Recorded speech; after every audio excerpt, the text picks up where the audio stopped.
வெறுமனே நான் கடவுளை அன்பு செய்கிறேன்னு சொல்லிக்கிட்டு பக்கத்தில் இருக்கிறவங்க நான் அன்பு செய்கிறேன்னா அதை விட ஒரு போலித்தனம் ஃப்ராடு வேற யாரும் இல்லைன்னு சொல்லுவேன். அப்போ இன்றைக்கு நான் கடவுளை அன்பு செய்கிறேன் என்றால் எனக்கு அடுத்திருப்போரை அன்பு செய்ய வேண்டும், அதை செயலில் காட்ட வேண்டும், நல்ல சமாரியன் போல. அப்படி காட்டுகிற போதுதான் எனக்கு நிலை வாழ்வு என்பது உறுதியாகிறது. எனவே ஆண்டவரிடத்தில் கேட்போம், ஆண்டவரே நிலை வாழ்வுக்கு தான் நாம் ஓடிக்கிட்டு இருக்கோம். அப்படிதான் கோயிலுக்கு எதுக்கு வரோம்? என்னைக்காவது ஒரு நாள் மோட்சத்துக்கு பெறணும் செத்ததுக்கப்புறம் அப்படிங்கிற அந்த நம்பிக்கையோடு தான் நம்ம ஆண்டவரை தேடிக்கிட்டு இருக்கோம். அப்போ ஆண்டவர் நீ என்னை தேடுறப்ப நீ என்ன செஞ்சா நீ என்கிட்ட வர முடியும் அப்படிங்கிறதையும் நமக்கு சொல்லிவிட்டார்.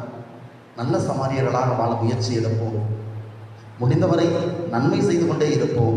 ஒரு நாளைக்கு ஒரு நன்மை கூட செய்யவில்லை என்றால் அந்த நாள் பயனற்ற நாளாக முடிந்து போய்விடுகிறது. அப்போ என் கண் முன்னால் தேவையில் இருப்பவர்களுக்கு நல்ல சமாரியர்களாக பணி செய்யக்கூடிய, உதவி செய்யக்கூடிய மனிதர்களாக மாறி அதன் வழியாக நிலை வாழ்வை